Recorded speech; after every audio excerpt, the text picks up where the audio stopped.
Hello বন্ধুরা, এই দেখো সেই ইলিশ মাছ দেখিয়েছিলাম। তাই দেখো ইলিশ মাছটাকে আমি টমেটো, কাঁচা লঙ্কা, সাদা সর্ষে, কালো সর্ষে একসাথে দিয়ে আমি এটাকে পেস্ট করেছি।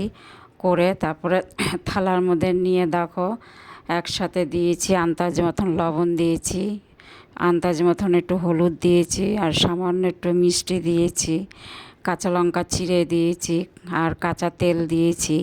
দিয়ে এটাকে ভালো করে মেখেছি।